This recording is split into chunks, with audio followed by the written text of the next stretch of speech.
Before we get back to this, I just got an email from someone that wants to join Ed Grimsley and Bob Oliver and wanted me to give the telephone number again.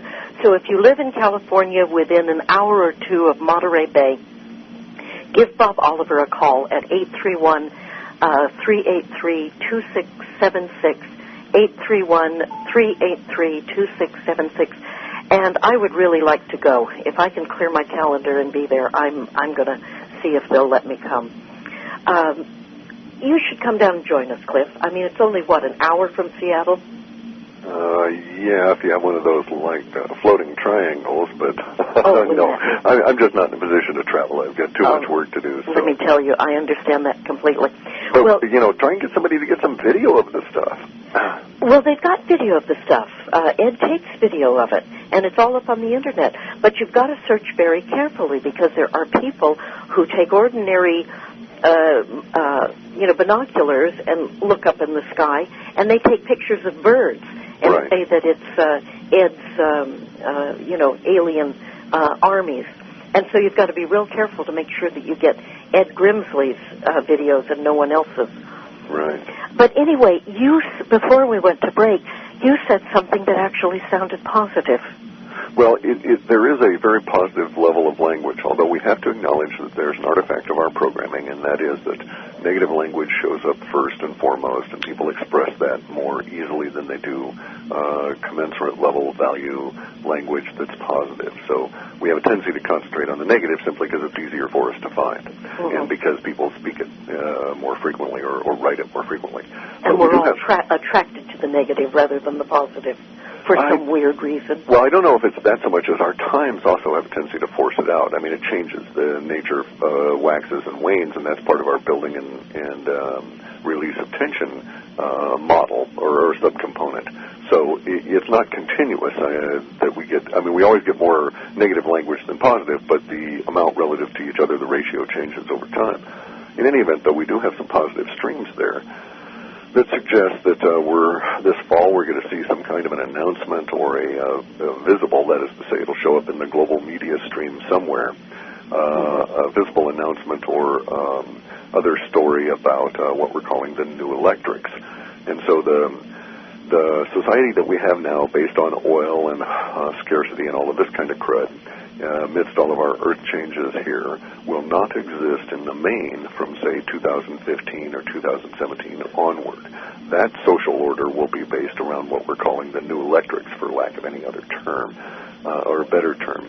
And fundamentally, it's about a new way of thinking about energy, and it relates to energy as a function of where you are in hyperdimensional space, or however you want to think about that. Hyperspatial maths are involved, and it'll be sort of probably what we would think of as free energy today, although I'm not really sure what form it'll take. That's all emerging now. That's a subset of this idea of the contact thing. Now, also, that has a tendency, the whole idea of contact with space aliens, the acknowledgement of humans as a collective species with a common interest as such, and then the acknowledgement of our place in a larger galactic-centered universe will have some ramifications that will actually lead towards a reform movement that will be reformation like we've never seen on this planet before. And this reformation has in the past, our data has, for instance, we've seen isolated little bits and pieces that are all forming into what we're calling the transformation metadata layer. So, for instance, in 2001, we started getting information from 2001 onward that suggested that the major religions, the monotheistic especially, were going to crumble and just go by the wayside here by around 2012, 2013. And we thought, oh, okay, what's going on there? And we saw that in isolation to the rest of the transformation elements. And those include, for instance, a gigantic political reformation around the planet in which most of the existing what we would think of as political elite or political infrastructure over these next 3 or 4 years will be done away with, and we'll end up with something new. I'm not sure what we're going to call it or what it'll look like, but it won't look like this hierarchical, patriarchal system that we have now. They may not even have nation states at that stage because maybe they're not really all that necessary anymore. I just don't know how that'll emerge. It'll obviously take a long time as we get humans oriented to it, but the grim side of it is that a lot of this change is accompanied by very large-scale social disruptions that are triggered by the failure of the dollar over this next year that will include such nasty results as about probably 1.25 billion people dying over the next couple of years relative to the dollar being gone. So there's good and bad within that. Yes, we're going to go through Reformation, but like any other Reformation, including, our Revolution, the French Revolution, and so on, it's going to have a pretty gritty side to it as well. Well, when you think that for the last maybe 200 years, all the nation-states that exist on the planet now have been carved out by the owners of our Federal Reserve. Yes. And it's like, we can't have that. I mean, those were the evil ones, the ones that wanted us slaves. I know. And we're still slaves. We have to acknowledge that. And we use the terminology in kind of a grim gallows humor. We say we're cube farmed, or we're a cube slave, or a wage slave, and acknowledge it ourselves. Yeah, that's right. That's right. But it's all changing. The death of the dollar has radical or potential for huge amounts of change across the planet. And the fact that it's coinciding with all of these other strangenesses, or what we call the high strangeness here of the Illuminati, probably, or Bilderbergers, whoever you want to tack that as a label onto, attempting to get rid of some of us and go down to the Georgia Guidestone level. I mean, this is basically absurd. I'm of the opinion, by the way, on a personal level, that we do not have overpopulation. We have a severe, stressful environment because of the way that we're living, collectively and individually. But that we could potentially support, maybe 100 billion people on this planet. We just don't know. Now, if we look historically, though, a lot of people are familiar with, the rise of Buddhism, and this particular individual who got an enlightenment, and then there's this religion that was built around him. And his particular time, though, he had a contemporary. He had another enlightened person that was in a different philosophical discipline. And that person was in a discipline that we call Jain, or Jainism. Again, they call it a religion. It's not really. But that person was also enlightened. And that person actually represented the 24th enlightened person in their chain of spiritual discipline.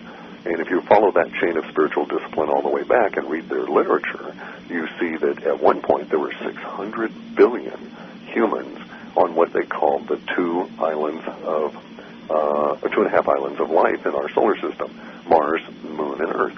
And they're saying that this existed back, X number of million years ago when we were all in this giant collective living differently. And indeed, we see that the concepts of alien wars are not unique to us. And in fact, if you were to go and say, oh, hey, we're going to be fighting aliens here in a few years, and you went and discussed it with somebody who is familiar with Hindu literature, they'd say, oh, yeah, I'm familiar with that. Well, when do we get started? Because in their literature, it was a common fact that, for centuries there were these battles going on involving spaceships and humans against various other alien entities, or extraterrestrial, however we want to think about it. And basically what it looks like is more of a return to those times rather than anything new. Makes sense? So, yeah, it makes perfect sense to me. So, in other words, what we may be seeing is an end to the rule of the little people by the elite. Correct. Oh, my God. And the changes and ramifications of that are just huge. In our data, it seems to suggest that by the time we reach 2013, the concept of the monarchies, for instance, in the developed world here with, the Queen of England and Belgium and so on, and their claim to ownership will be kind of moot and gone. We have some really tough times coming, and those really tough times are going to just shred the current social infrastructure that still, to this day, is based on feudalism, where the Queen claims to own 1/6 of the planet and all the creatures on it. Well, if you look at our elected officials, I mean, they get elected, then they pass their seat to their son or their daughter, and their son or their daughter or their widow carries on the tradition. It's even worse than that. Yeah, as you say, we elect these officials, and what is the first thing they do? They go and trot on over and bow to the Queen and then go and kiss the Pope. It's like, okay, who's your loyalties to, dude? I know. I thought we had wars to get rid of these guys. I agree completely. We have.